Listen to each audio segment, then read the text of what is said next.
ang dalampasigan ng Kalatagan. So good morning mga boss. Solo ride natin. Time check. Ayan na, 11 na. Umalis tayo ng Manila ng 4 AM. Nandito na tayo ngayon sa Cape Santiago, dito sa Kalatagan, Lian, Batangas. So, ito yung pinupuntahan dito.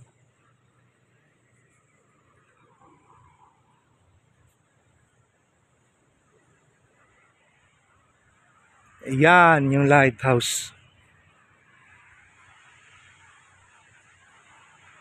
Hindi natin siya makakakit. Yun lang talaga.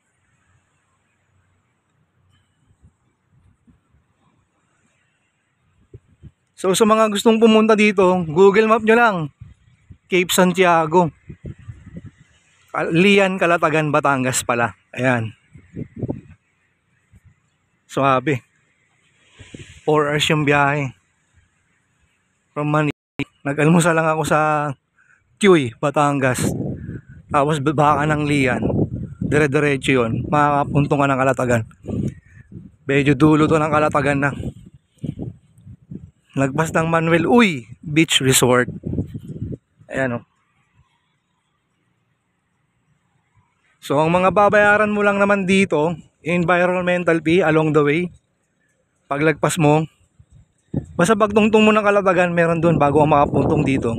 Environmental fee, 30 pesos. Tapos para makapasok ka dito sa Cape Santiago, 50 pesos lang, maintenance fee. Yun, di ko alam kung sana pupunta talaga yung maintenance fee. So ang oras ng bukas na ito, umaga hanggang alas 5. Siguro mga 8 may tao na dito.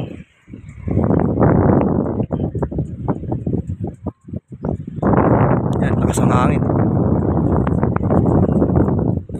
Meron din siyang CR na pasok ka na kanina. Sa tabi ng well, may CR doon. May bidet, kaya wag kang mag-alala. Yan ang mga boss, ang mga beach resort nakapalibot dito. Ay grabe, ang taas.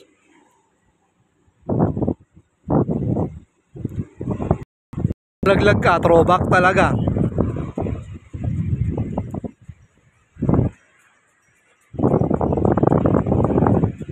Yan, linggo ngayon sa mga gustong gumala dyan na malapit lang. 4 hours. So pabalik ulit 4 hours ulit mamaya. Bahala na kung saan tayo manananghalian. Yan, tirik araw. Pero at least solo mo yung Cape Santiago.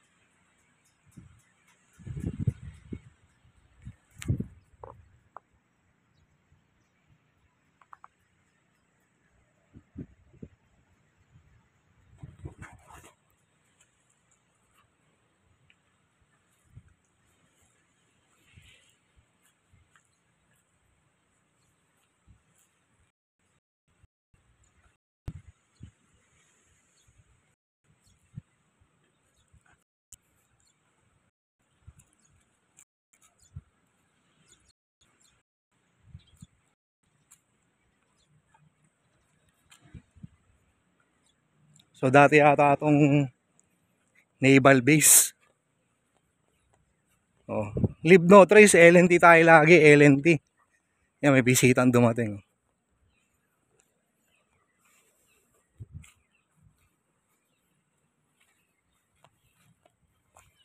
So ito yung restroom. Male or female niya, may bidet. May pang PWD pa. So ayan yung actual size ng helicopter.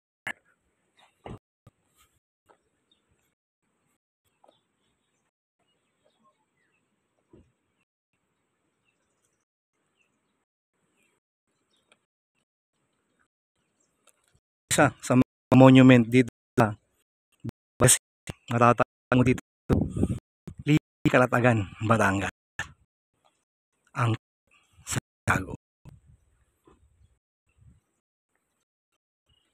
So 50 lang mga yung na-try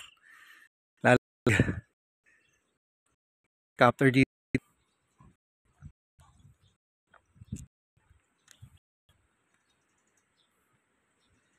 So, yun lang.